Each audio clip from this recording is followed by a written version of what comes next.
Good morning all. കഴിഞ്ഞ ക്ലാസ്സുകളിൽ linear programming ഗ്രാഫിക്കലായിട്ട് എങ്ങനെയാണ് സോൾവ് ചെയ്യുന്നത് എന്നുള്ളതാണ് നമ്മൾ പറഞ്ഞിട്ടുണ്ടായിരുന്നത്. ഇന്ന് നമ്മൾ സിംപ്ലെക്സ് ഉപയോഗിച്ചുകൊണ്ട് എങ്ങനെയാണ് ലീനിയർ പ്രോഗ്രാമിങ് ചെയ്യുക അല്ലെങ്കിൽ ലീനിയർ പ്രോഗ്രാമിങ്ങിന് സൊല്യൂഷൻ കണ്ടെത്തുന്നത് എന്നുള്ളതാണ് ഇന്ന് നമ്മൾ പറയാൻ വേണ്ടി പോകുന്നത്.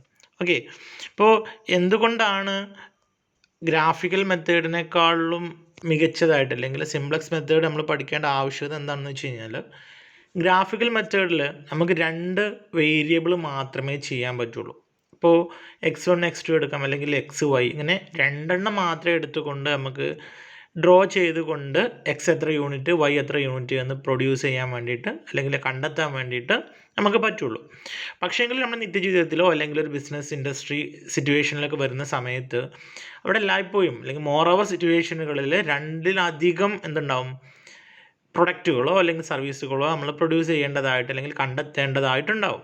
അപ്പം അത്തരം സിറ്റുവേഷനുകളിൽ ഗ്രാഫിക്കൽ വെച്ചുകൊണ്ട് നമുക്ക് സൊല്യൂഷൻ കണ്ടെത്തുക എന്ന് പറയുന്നത് പോസിബിൾ അല്ല. അപ്പോൾ അത്തരം സിറ്റുവേഷനിൽ നമ്മൾ ഉപയോഗിക്കുന്ന ആൽജിബ്രൈക് മെത്തേഡാണ് സിംപ്ലെക്സ് എന്ന് പറയുന്നത്. അതായത് ലീനിയർ പ്രോഗ്രാമിങ്ങിന് സൊല്യൂഷൻ കണ്ടെത്തുന്ന ആൽജിബ്രൈക് മെത്തേഡിനെയാണ് സിംപ്ലെക്സ് മെത്തേഡ് എന്ന് പറയുന്നത്. 1947 ഡാൻസിങ് ആണ് ഈ ഒരു സൊല്യൂഷൻ മെത്തേഡ് ഡിറൈവ് ചെയ്തിട്ടുള്ളത്. അദ്ദേഹത്തിൻ്റെ ബഹുമാന സൂചകമായിട്ടാണ് നമ്മളതിന്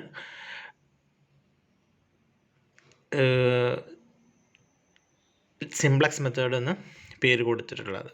okay, simplex algorithm is a systematic and efficient algebraic procedure for finding corner point solutions and taking them for optimality. The evaluation of corner points starts at the point of origin. നമ്മൾ graphical method ഉപയോഗിച്ചുകൊണ്ട് solution കാണുന്ന സമയത്ത് നമ്മൾ ആദ്യം ചെയ്യാറുണ്ടായിരുന്നത് ഇക്വേഷനെ inequality ഒഴിവാക്കിക്കൊണ്ട് ഈക്വലാക്കി മാറ്റുക എന്നുള്ളതാണ്. അതിനുശേഷം ഓരോ ഇക്വേഷനും, അതായത് ഓരോ കൺസ്ട്രെയിൻസിനും ഓരോ ലൈൻ വരച്ചുകൊണ്ട് ഫീസിബിൾ ഏരിയ നമ്മൾ ഫൈൻഡ് ഔട്ട് ചെയ്യണം. ദെൻ അതിനുശേഷം ആ ഫീസിബിൾ ഏരിയയുടെ ഓരോ കോർണർ പോയിന്റുകൾ ഇവാലുവേറ്റ് ചെയ്യുകയാണ് നമ്മൾ ചെയ്തിട്ടുണ്ടായിരുന്നത്. പക്ഷേ അതേ തന്നെയാണ് ഇവിടെയും ചെയ്യുന്നത്. പക്ഷേ നമ്മൾ ചെയ്യുന്നത് ഗ്രാഫിക്കൽ മെത്തേഡ് ഉപയോഗിച്ചുകൊണ്ടല്ല, ഇക്വേഷൻസ് ഉപയോഗിച്ചുകൊണ്ടാണ്. ഒരു മെട്രിക്സ് വരച്ചുകൊണ്ട്, അതായത് ഒരു ടാബിൾ വരച്ചുകൊണ്ടാണ് നമ്മൾ എന്ത് ചെയ്യുന്നത്, സിംപ്ലെക്സ് ചെയ്യുന്നത്. ഓക്കെ, അപ്പോൾ അതിൻ്റെ കമ്പ്യൂട്ടേഷൻ പ്രൊസീജിയർ, അതായത് സ്റ്റെപ്പിലേക്കാണ് പോകുന്നത്. Simplex method is a step by step പ്രോസസ്സാണ്. ഓരോ സ്റ്റെപ്പ് ബൈ ഇറ്ററേഷൻ ആക്കിയിട്ടാണ് നമ്മൾ എന്ത് ചെയ്യുക. അതായത് ആദ്യം ഒരു ടാബിൾ, മെട്രിക്സ് എന്ന് പറയാം, ആദ്യം ഒരു ടാബിൾ നമ്മൾ വരക്കും, അതിന് ഇറ്ററേഷൻസ് എന്നാണ് പറയുക കേട്ടോ. അപ്പോൾ ആദ്യം നമ്മളൊരു ടാബിൾ വരച്ച് അതിൽ നമുക്ക് സൊല്യൂഷൻ കണ്ടെത്താൻ പറ്റിയിട്ടില്ല എന്നുണ്ടെങ്കിൽ നമ്മൾ എന്ത് ചെയ്യും, ആ ഇറ്ററേഷനെ മാറ്റി മറ്റൊരു ഇറ്ററേഷൻ വരക്കും. അത് ആദ്യം വരച്ച ഇറ്ററേഷൻ 1ആണ്, രണ്ടാമത് ഇറ്ററേഷൻ 2 വരക്കും. ദെൻ അതൊന്നും നമുക്ക് ആൻസർ കിട്ടുന്നില്ല എന്നുണ്ടെങ്കിൽ ദെൻ ഇറ്ററേഷൻ 3 വരക്കും. അങ്ങനെ ഒരു സിസ്റ്റമാറ്റിക് ആയിട്ട് സ്റ്റെപ്പ് ബൈ സ്റ്റെപ്പ് ആയിട്ടുള്ള ഒരു പ്രോസസ്സാണ് സിംപ്ലെക്സ് മെത്തേഡ് എന്ന് പറയുന്നത്. സോ അത് നമ്മൾ ഡ്രോ ചെയ്യാനുള്ള അല്ലെങ്കിൽ അത് ഉപയോഗിച്ചുകൊണ്ട് ആൻസർ കണ്ടെത്താനുള്ള സ്റ്റെപ്സ് ആണ് പറയുന്നത്. First one, find A trial basic feasible solution of the linear programming problem. ആദ്യം തന്നെ നമ്മൾ ട്രയൽ ബേസിക് ഫീസിബിൾ സൊല്യൂഷൻ കാണുകയാണ് ചെയ്യുന്നത്. അതായത് തന്നിട്ടുന്ന കൺസ്ട്രെയിൻസ് ഉപയോഗിച്ചുകൊണ്ട് എന്ത് ചെയ്യുക, ഇറ്ററേഷൻസ്, ഫസ്റ്റ് ഇറ്ററേഷൻ ഡ്രോൺ ചെയ്യുക. ഓക്കെ, രണ്ടാമത് test whether it is a feasible solution or not. അത് ഫീസിബിൾ ആണോ അല്ലയോ എന്നുള്ളത് എന്ത് ചെയ്യുക, ടെസ്റ്റ് ചെയ്യുക. Then third, if it is not feasible or optimal, then improve the first trial basic feasible solution by using a set of rules. Set of rules ഉപയോഗിച്ചുകൊണ്ട് നമ്മൾ വരച്ചിട്ടുള്ള iteration feasible അല്ല എന്നുണ്ടെങ്കിൽ എന്ത് ചെയ്യുക, അതിനെ മാറ്റി വരക്കുക, മീൻസ് മറ്റൊരു സൊല്യൂഷനിലേക്ക് പോവുക എന്നുള്ളതാണ്. അപ്പോൾ ഇത് ഫീസിബിൾ ആണോ എന്ന് ചോദിച്ചു കഴിഞ്ഞാൽ, അല്ലെങ്കിൽ ഫീസിബിൾ ആണ് എന്നുള്ളത് നമ്മൾ എങ്ങനെയാണ് കാണുക എന്ന് ചോദിച്ചു കഴിഞ്ഞാൽ, നമ്മൾ പറഞ്ഞിട്ടുണ്ടായിരുന്നു നോൺ നെഗറ്റീവ് റെസ്ട്രിക്ഷൻസ് എന്ന് പറഞ്ഞിട്ടുണ്ടായിരുന്നു അല്ലേ. അതായത് നമ്മൾ ഗ്രാഫിക്കൽ പറഞ്ഞ സമയത്തും പറഞ്ഞിട്ടുണ്ടായിരുന്നു, ഇപ്പോൾ എക്സ് വൈ 2 പ്രൊഡക്റ്റുകളാണ് നമ്മൾ പ്രൊഡ്യൂസ് ചെയ്യേണ്ടത്. അപ്പോൾ എക്സും വൈയും ഒരിക്കലും എന്താവാൻ പാടില്ല, മൈനസ് ആവാൻ പാടില്ല. സോ അത് മൈനസ് ആവുന്നുണ്ട് എന്നുണ്ടെങ്കിൽ നമ്മൾ എന്ത് ചെയ്യണം, ഇക്വേഷനെ ഇറ്ററേഷനെ മാറ്റി വരയ്ക്കേണ്ടതുണ്ട്. അപ്പോൾ നമ്മൾ ഇത് ഫീസിബിൾ സൊല്യൂഷൻ ആണോ എന്ന് നോക്കുന്നത് എവിടെയെന്ന് വെച്ച് കഴിഞ്ഞാൽ നമ്മുടെ വേരിയബിൾസ് നെഗറ്റീവ് ആണോ എന്ന് നോക്കുകയാണ്. അപ്പോൾ നെഗറ്റീവ് ആണ് എന്നുണ്ടെങ്കിൽ അതെന്തല്ല, ഫീസിബിൾ സൊല്യൂഷൻ അല്ല. അപ്പോൾ നമ്മൾ എന്ത് ചെയ്യണം, മറ്റൊരു ഇറ്ററേഷനിലേക്ക് പോകണം. എന്നുണ്ടെങ്കിൽ സെറ്റ് ഓഫ് റൂൾസ് ഉണ്ട്. ക്ലിയർ? ആ സെറ്റ് ഓഫ് റൂൾസ് ഉപയോഗിച്ചുകൊണ്ട് നമ്മൾ എന്ത് ചെയ്യണം, മറ്റൊരു സൊല്യൂഷനിലേക്ക് പോകണം. Then repeat the step 2 and 3 till an optimum solution is attained. ഒരു ഒപ്റ്റിമം സൊല്യൂഷൻ കണ്ടെത്തുന്നത് വരെ സ്റ്റെപ്പ് 2ഉം 3ഉം എന്ത് ചെയ്യുക, റിപ്പീറ്റ് ചെയ്തുകൊണ്ടേയിരിക്കുക. അതായത് നമ്മൾ ഇറ്ററേഷൻ വരക്കും, ഇറ്ററേഷൻ ഫീസിബിൾ ആണോ എന്ന് നോക്കുക, ഫീസിബിൾ അല്ല എന്നുണ്ടെങ്കിൽ എന്ത് ചെയ്യുക, ഇറ്ററേഷൻ വീണ്ടും മാറ്റാം. ദെൻ വീണ്ടും നമ്മൾ എന്ത് ചെയ്യുക, ഫീസിബിൾ ആണോ എന്ന് നോക്കുക, ദെൻ അല്ല എന്നുണ്ടെങ്കിൽ വീണ്ടും ഇറ്ററേഷൻ മാറ്റി വരക്കുക. ഓക്കെ, അങ്ങനെ ആൻസർ കിട്ടുന്നത് വരെ, അതായത് നോൺ നെഗറ്റീവ് ആവുന്നത് വരെ, വേരിയബിൾസ് നെഗറ്റീവ് അല്ലാതിരിക്കുന്നത് വരെ എന്ത് ചെയ്യുക, നമ്മൾ ഇറ്ററേഷനെ മാറ്റിക്കൊണ്ടേയിരിക്കുക. അതാണ് സിംപ്ലക്സ് മെത്തേഡ് എന്ന് പറയുന്നത്. ഓക്കെ, ഇനി നമുക്ക് പറയാനുള്ളത് കുറച്ച് ടേംസ് ആണ്. ഈ ടേംസ് കൃത്യമായി പരിചയപ്പെട്ട് കഴിഞ്ഞാൽ മാത്രമേ നമുക്ക് എന്ത് ചെയ്യാൻ പറ്റുള്ളൂ, നമ്മളെ സൊല്യൂഷനിലേക്ക് അല്ലെങ്കിൽ എന്താ പറയുക, ആൽജിബ്രൈക്ക് ആക്കിയിട്ട് പ്രോബ്ലം ചെയ്യാൻ വേണ്ടിയിട്ട് പറ്റുള്ളൂ. അപ്പോൾ അതിനുള്ള ക്ലൂകൾ തന്നെയാണ്, അല്ലെങ്കിൽ അതിൽ നമ്മൾ ഉപയോഗിക്കുന്ന ടേംസ് തന്നെയാണ് പറയുന്നത്. അപ്പോൾ ഇത് വ്യക്തമായിട്ട് മനസ്സിലാക്കുക കേട്ടോ. First one, standard form. All the constraints in the linear equation is to be written as equalities. എല്ലായ്പ്പോഴും ക്വസ്റ്റ്യൻസിനുണ്ടാവുക അല്ലെങ്കിൽ കൺസ്ട്രെയിൻസ് ഉണ്ടാവുക നോൺ ഈക്വാലിറ്റി ആയിരിക്കും. അതായത് ലെസ് ദാൻ എന്നോ ഗ്രേറ്റർ ദാൻ എന്നോ ആണ് എല്ലായ്പ്പോഴും ക്വസ്റ്റ്യനിലുണ്ടാവുക.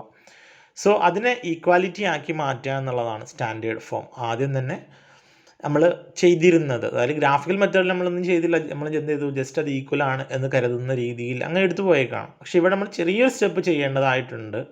ഞാൻ പറയാം, അടുത്ത ടേം പറയുന്ന സമയത്ത് പറയാം. നമ്മൾ ആദ്യം ആ ഇക്വേഷൻ, ആ കൺസ്ട്രെയിൻറ്റിനെ ഈക്വലാക്കി മാറ്റുന്ന ആ ഫോമിനെയാണ് സ്റ്റാൻഡേർഡ് ഫോം എന്ന് പറയാം.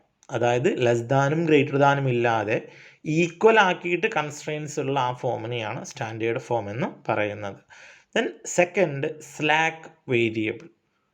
If a constraint has a sign less than or equal to, then in order to make it equality, we have to add a variable to the left hand side. The value of the variable can usually be interpreted as the amount of unused resource. ഒരു equation for example ആയിട്ട് പറയുകയാണെന്നുണ്ടെങ്കിൽ, നമ്മൾ കഴിഞ്ഞ ദിവസം പറഞ്ഞിരുന്ന പോലെ ഒരു equation പറയാം. ഒരു കൺസ്ട്രെയിൻ്റ് ആയിട്ട് പറയുന്നതാണ് 4x1 + 5x2 less than or equal to 12 എന്ന് പറയണം. അതായത് 4x1 + 5x2 less than or equal to 12 constraint ആണ്. മാക്സിമം നമുക്ക് ഉപയോഗിക്കാൻ പറ്റുന്ന യൂണിറ്റ് എന്ന് പറയുന്നത് 12 യൂണിറ്റ് ആണ്. ദെൻ ഇപ്പോൾ അതുള്ളത് ലെസ് ദാൻ ആണ് എന്ന് പറഞ്ഞാൽ അതിനർത്ഥം അവിടെ എന്തോ ഒന്നുകൂടി ആഡ് ചെയ്യാനുണ്ട് എന്നുള്ളതാണ്. ക്ലിയർ? അതായത് 4x1 + 5x2 ലെസ് ദാൻ ആണ് ഇപ്പോൾ ഉള്ളത്. അപ്പോൾ അതിനെ ഈക്വൽ ആക്കാൻ വേണ്ടിയിട്ട് നമ്മൾ അവിടെ ഒരു വേരിയബിൾ ആഡ് ചെയ്യുന്നു. ആ വേരിയബിളിന് പറയുന്ന പേരാണ് സ്ലാക്ക് വേരിയബിൾ. അതായത് ആ ഇക്വേഷൻ നമ്മൾ സ്ലാക്ക് വേരിയബിൾ ആഡ് ചെയ്തുകൊണ്ട് നമ്മൾ എഴുതുകയാണെന്നുണ്ടെങ്കിൽ നമ്മൾ എഴുതുക എങ്ങനെയാണ്, 4x1 + 5x2 plus slack variable 1, അത് നമ്മൾ S1 എന്നാണ് ഇടുന്നത്. S1 = 12. അതായത് ലെസ് ദാൻ ഉള്ള ഇക്വേഷനെ ഈക്വലിലേക്ക് കൊണ്ടുവരാൻ വേണ്ടിയിട്ട് നമ്മൾ ആഡ് ചെയ്യുന്ന വേരിയബിളിനെയാണ് സ്ലാക്ക് വേരിയബിൾ എന്ന് പറയുന്നത്. ക്ലിയർ? ഇപ്പോൾ പറഞ്ഞ എക്സാമ്പിൾ ആണെങ്കിൽ 4x1 + 5x2 less than or equal to 12 എന്ന് പറയുന്ന ഇക്വേഷനെ ഈക്വലിലേക്ക് മാറ്റാൻ വേണ്ടിയിട്ട് ലെസ് ദാൻ ആയതുകൊണ്ട് നമ്മൾ എന്ത് ചെയ്യുന്നു, സ്ലാക്ക് വേരിയബിൾ ആഡ് ചെയ്യുന്നു. 4x1 + 5x2 പ്ലസ് 1s1 എന്നുള്ളതാണ്. 1 ആയത് നമ്മൾ പറയാറില്ല.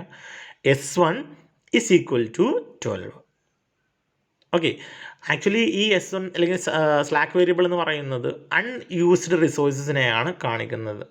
ഓക്കെ, ദെൻ അടുത്ത ടേമിലേക്ക് പോവാണ്, സർപ്ലസ് വേരിയബിൾ.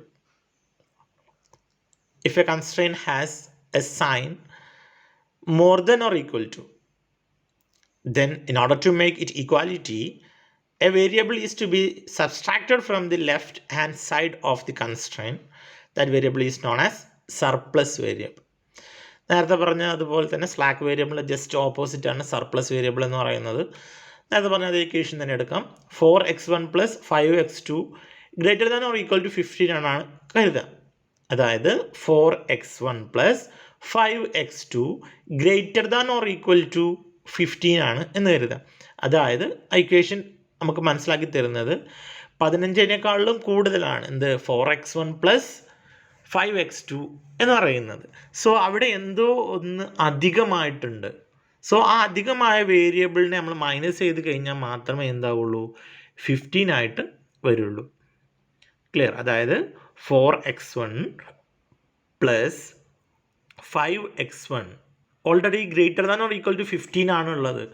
സോ ആ ഗ്രേറ്റർ ദാൻ ഒഴിവാക്കാൻ വേണ്ടിയിട്ട് നമ്മൾ എന്ത് ചെയ്യുന്നു, ഒരു സർപ്ലസ് വേരിയബിൾ ഈ ലെഫ്റ്റ് ഹാൻഡ് സൈഡിൽ നിന്ന്, അതായത് ഇക്വേഷൻ്റെ ഈ വേരിയബിൾസ് ഉള്ള ഭാഗത്ത് നിന്നും മൈനസ് ചെയ്യുന്നു. അതായത് equation 4x1 plus 5x2 minus S1 surplus variable ആണ് S1 എന്നാണ് പറയുന്നത്. Minus S1 is equal to 15. Okay, അപ്പോൾ ഒന്നുകൂടി പറയാം. ഇനീക്വാലിറ്റി ഒഴിവാക്കാൻ വേണ്ടിയിട്ട് ലെസ് ദാൻ ഉള്ള സിറ്റുവേഷനിൽ നമ്മൾ ആഡ് ചെയ്യുന്നതിനെ സ്ലാക്ക് വേരിയബിൾ എന്നും ഗ്രേറ്റർ ദാൻ ഉള്ള സിറ്റുവേഷനിൽ ലെസ് ചെയ്യുന്ന വേരിയബിളിനെ സർപ്ലസ് വേരിയബിൾ എന്നും പറയുന്നു. മനസ്സിലായി കാണുമെന്ന് കരുതുന്നു. നെക്സ്റ്റ് ടേമിലേക്ക് പോവാണ്. Basic solution. General linear programming problem with n variable and m constraints have a basic solution. സാധാരണ രീതിയിൽ n വേരിയബിളും m കൺസ്ട്രെയിനുള്ള സിറ്റുവേഷനിൽ നമുക്ക് എന്ത് കിട്ടും, ഒരു സൊല്യൂഷൻ കിട്ടും. എന്താ പറയുക, ഒരു ബേസിക് സൊല്യൂഷൻ കിട്ടും. It can be found by setting n minus m of the variable equal to 0 and solving the constraint equation for the values of the other m variable. It is basic solution. സാധാരണ രീതിയിൽ 2 variable ആണ് ഉള്ളത് എന്നുണ്ടെങ്കിൽ, അതായത് x1 ഉം x2 ആണ് നമ്മൾ കണ്ടെത്തേണ്ടതായിട്ടുള്ളത് എന്നുണ്ടെങ്കിൽ, അവിടെ മിനിമം 2 കൺസ്ട്രെയിൻസ് നിർബന്ധമായിട്ടും വേണം. അങ്ങനെ ഉണ്ട് എന്നുണ്ടെങ്കിൽ മാത്രമേ നമുക്ക് എന്ത് ചെയ്യുള്ളൂ, അതായത് n-m എന്ന് പറയുന്നത് 0 ആണെങ്കിൽ നമുക്ക് ബേസിക് സൊല്യൂഷൻ കിട്ടുകയുള്ളൂ. ഓക്കെ, അപ്പോൾ ആ കിട്ടുന്നതിനെയാണ്, മീൻസ് അതുണ്ടോ എന്ന് നോക്കുന്നതിനെയാണ് ബേസിക് സൊല്യൂഷൻ എന്ന് പറയുന്നത്. Next, simplex table. This is the table used to show the various values obtained for basic variables derived at each stage of computation. നമ്മൾ കമ്പ്യൂട്ട് ചെയ്യുന്ന സമയത്ത് വേരിയബിൾസിൻ്റെ വാല്യൂസ് നമ്മൾ എഴുതുന്ന അല്ലെങ്കിൽ വാല്യൂബിൾസ് കാണിക്കുന്ന ആ ടാബിളിന് പറയുന്ന പേരാണ് സിംപ്ലെക്സ് ടാബിൾ. ഞാൻ ഓൾറെഡി പറഞ്ഞു, സിംപ്ലെക്സ് സോൾവ് ചെയ്യുന്നത് ടാബിളുകൾ വരച്ചിട്ടാണ്, ആ ഇറ്ററേഷൻസ് വരച്ചിട്ടാണ്. ആ ഇറ്ററേഷൻസിന് പറയുന്ന പേരാണ് സിംപ്ലെക്സ് ടാബിൾ എന്ന് പറയുന്നത്. ഓക്കെ, ദെൻ ആ ടാബിളിലുള്ള കുറച്ച് കാര്യങ്ങളാണ് ഈ പറയാനുള്ളത്. First one, basis. These are the variables whose values are not restricted to 0 in the current basic solution. These are listed in one column of the simplex table. Simplex ടാബിളിൻ്റെ first കോളമാണ് നമ്മൾ basic എന്നോ basis എന്നൊക്കെ പറയാം. അതാണ് first കോളമായിട്ട് വരുന്നത്. അപ്പോൾ എന്താണോ ഇക്വേഷനകത്ത് 0 അല്ലാതിരിക്കേണ്ടത് അതിനെയാണ് നമ്മളെന്ത് പറയുന്നത്, ബേസിക്സ് എന്ന് പറയുന്നത്. ഓക്കെ, കൂടുതൽ നമ്മൾ ടാബിൾ വരക്കുന്ന സമയത്ത് നമുക്ക് മനസ്സിലാവും. ജസ്റ്റ് ആ ടേം ഒന്ന് മനസ്സിലാക്കി വെക്കുക, ബേസിക്സ് എന്ന് പറയുന്നത്. Okay, next one, iteration. It is the step by step process followed in simplex method for moving from one basic feasible solution to the other feasible solution. നമുക്ക് കിട്ടുന്ന ഒരു സൊല്യൂഷനിൽ നിന്നും അല്ലെങ്കിൽ ഒരു ഫീസിബിൾ സൊല്യൂഷനിൽ നിന്നും അടുത്ത ഫീസിബിൾ സൊല്യൂഷനിലേക്ക് നമ്മൾ പോകുന്ന ആ സ്റ്റെപ്പ് ബൈ സ്റ്റെപ്പ് പ്രോസസ്സിനെയാണ് ഇറ്ററേഷൻ എന്ന് പറയുന്നത്. സോ നമ്മൾ ആദ്യം തന്നെ ഡ്രോൺ ചെയ്യുക, അതായത് നമ്മൾ ആദ്യം നമ്മളെ കയ്യിലുള്ള ഇക്വേഷൻ ഉണ്ടാവും. ഇക്വേഷനെ നമ്മൾ ചെറുതായിട്ടൊന്ന് മാറ്റി എഴുതേണ്ടതായിട്ട് വരും. അതായത് നമ്മൾ ഒബ്ജക്റ്റീവ് ഫംഗ്ഷനെ ഈക്വൽ ടു 0 എന്ന് പറയുന്ന രീതിയിലേക്ക് മാറ്റണം. ദെൻ അതിന് ശേഷം അതിനകത്തുള്ള ഓരോ വേരിയബിൾ എടുത്തിട്ടാണ് നമ്മൾ എന്ത് ചെയ്യുക, ടാബിളിനെ ഉണ്ടാക്കുക. മീൻസ് അതും കൺസ്ട്രെയിൻസും ഈക്വലിലേക്ക് മാറ്റി, അതായത് സർപ്ലസ് വേരിയബിളോ അല്ലെങ്കിൽ സ്ലാക്ക് വേരിയബിളൊക്കെ ഉണ്ടെന്നുണ്ടെങ്കിൽ അതൊക്കെ ആഡ് ചെയ്തുകൊണ്ട് നമ്മൾ എന്ത് ചെയ്യും, എല്ലാ ഇക്വേഷനും ഈക്വൽ എന്ന് പറയുന്ന ഫോമാറ്റിലേക്ക് മാറ്റും. അതായത് റിമൂവ് ഇനീക്വാലിറ്റി എന്ന് പറയുന്ന സ്റ്റെപ്പിലേക്ക് നമ്മൾ പോകും. പിന്നെ അതിനുശേഷം നമ്മൾ ഫസ്റ്റ് ഇറ്ററേഷൻ വരക്കുകയാണ്, ഫസ്റ്റ് ടാബിൾ വരക്കുകയാണ്. സോ ആ ടാബിൾ കഴിഞ്ഞ് അത് നമുക്ക് സൊല്യൂഷൻ എന്താണ്, ഫീസിബിൾ ആണോ അല്ലേ എന്ന് നോക്കും. അതല്ല എന്നുണ്ടെങ്കിൽ നമ്മൾ എന്ത് ചെയ്യും, അടുത്ത സൊല്യൂഷനിലേക്ക് പോകും. ക്ലിയർ? ആ ഒരു സ്റ്റെപ്പ് ബൈ സ്റ്റെപ്പിനെ പറയുന്ന പേരാണ്, അല്ലെങ്കിൽ ഓരോ ടാബിൾസിന് പറയുന്ന പേരാണ് iterations. Next ZJ row. It is the row containing the figures for gross profit or gross loss given up by adding one unit of variable into the solution. ZJ is the sum of product of coefficient of basic variables of the objective function and the vector xj.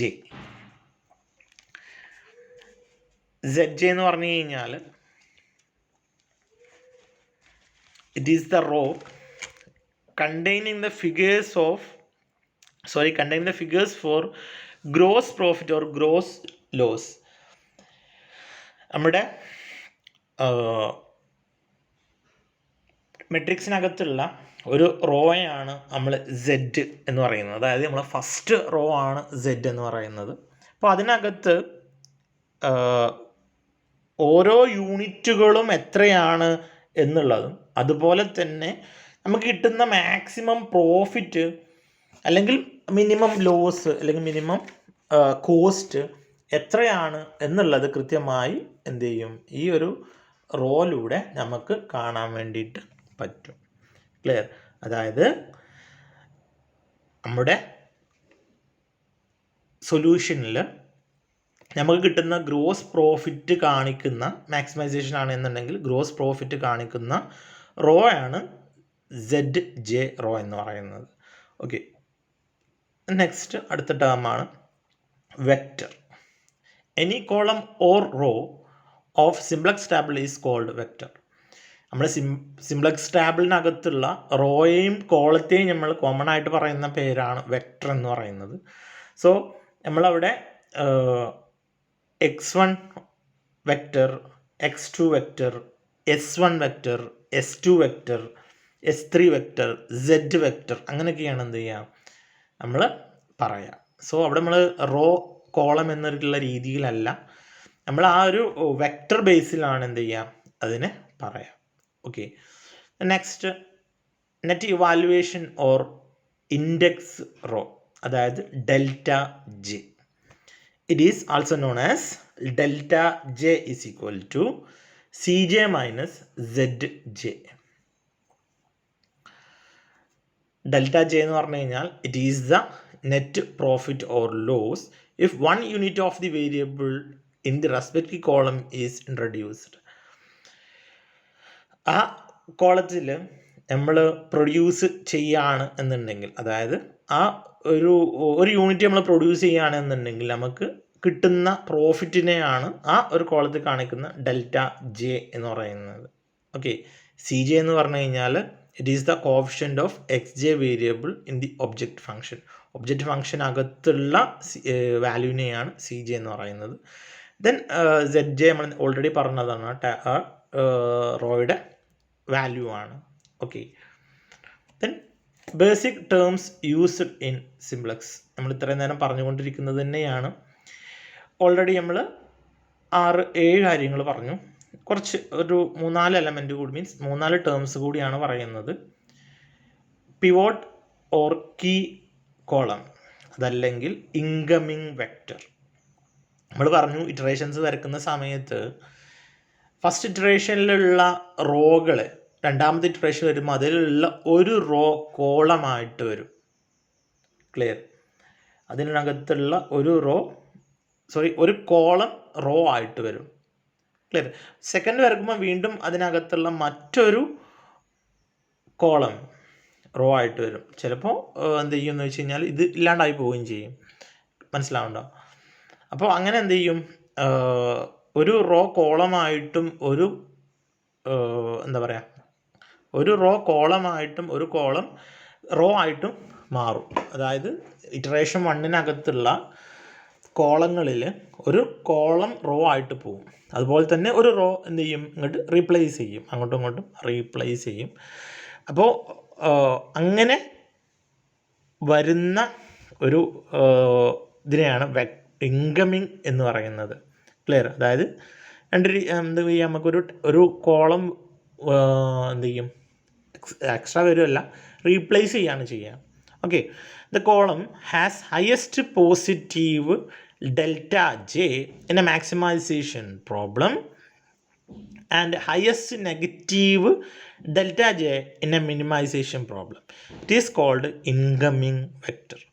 ഒരു മാക്സിമൈസേഷനിലാണെങ്കിൽ highest positive ഉള്ള ഫിഗറും, minimization ആണെങ്കിൽ highest negative ഉള്ള ഫിഗറും ഉള്ള ഒരു column എന്ത് ചെയ്യും, റീപ്ലേസ് ചെയ്യും. ആ കോളത്തെ നമ്മൾ പറയുന്ന പേരാണ് ഇൻകമിങ് വെക്റ്റർ എന്ന് പറയുന്നത്.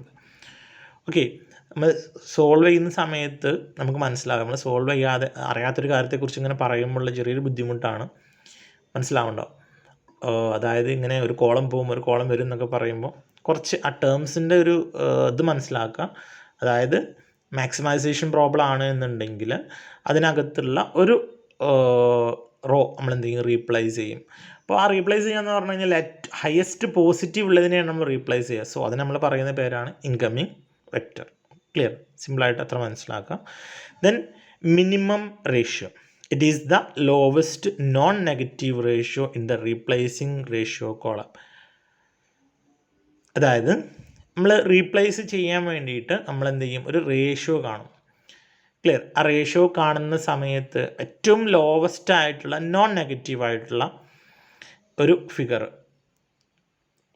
ക്ലിയർ, അത് ഏറ്റവും ലോവസ്റ്റ് ആണെന്നുണ്ടെങ്കിൽ അതിനെയാണ് എന്ത് ചെയ്യുക, നമ്മൾ റീപ്ലേസ് ചെയ്യാൻ വേണ്ടിയിട്ട് ഉപയോഗിക്കുക. സോ ആ റേഷ്യോ ആണ് മിനിമം റേഷ്യോ എന്ന് പറയുന്നത്. Then next, pivot or key row. It is the row relates to the minimum ratio. നമ്മൾ നേരത്തെ പറഞ്ഞു റേഷ്യോ കാണുക പറഞ്ഞു. ആ റേഷ്യോ ഉള്ള റോ ആണ് പിവോട്ട് റോ എന്ന് പറയുന്നത്, അല്ലെങ്കിൽ കീ റോ എന്ന് പറയുന്നത്. Okay, next, key element. It is the element of the simplex table which lies both in the key row and key column. ഞാൻ നേരത്തെ പറഞ്ഞു ഒരു കോളം ഒരു റോ ആക്കിയിട്ട് നമ്മൾ റീപ്ലേസ് ചെയ്യുകയാണ് ചെയ്യുക. സോ എല്ലായ്പ്പോഴും നമ്മളങ്ങനെ വരച്ച് നോക്കുന്ന സമയത്ത് ഒരു റോയിലകത്ത് ഒരു സെല്ല് അല്ലെങ്കിൽ ഒരു വാല്യൂ ഈ രണ്ട് ഇതിലുണ്ടാവും. രണ്ടിലെന്ന് പറഞ്ഞു കഴിഞ്ഞാൽ നമ്മൾ വരച്ചിട്ടുള്ള റോയിലും കോളത്തിലും കൂടിയുള്ള ഒരു എലമെൻ്റ് ഉണ്ടാവും, രണ്ടിലുമുള്ള എലമെൻറ്റ്. അത് നമ്മൾ പറയുന്ന പേരാണ് കീ എലമെൻറ്റ് എന്ന് പറയുന്നത്. ഓക്കെ, അപ്പോൾ ഇത്രയാണ് ടേംസ് ഉള്ളത്. ഞാൻ ജസ്റ്റ് ഒന്ന് ടേംസ് മാത്രമേ പരിചയപ്പെടുത്തുന്നുള്ളൂ. വളരെ സിമ്പിളാണ്. അപ്പോൾ ഈ ടേം കൃത്യമായിട്ട് മനസ്സിലായിട്ടില്ല എന്നുണ്ടെങ്കിൽ നമുക്ക് പ്രോബ്ലം ചെയ്യുന്നതിന് ചെറിയ ബുദ്ധിമുട്ടുണ്ടാവും. അപ്പോൾ ടേംസ് ഒന്ന് കൃത്യമായിട്ട് മനസ്സിലാക്കാൻ വേണ്ടിയിട്ട് ട്രൈ ചെയ്യാം. അപ്പോൾ എന്തെങ്കിലും ബുദ്ധിമുട്ടുണ്ട് എന്നുണ്ടെങ്കിൽ പറയാം. ഓക്കെ.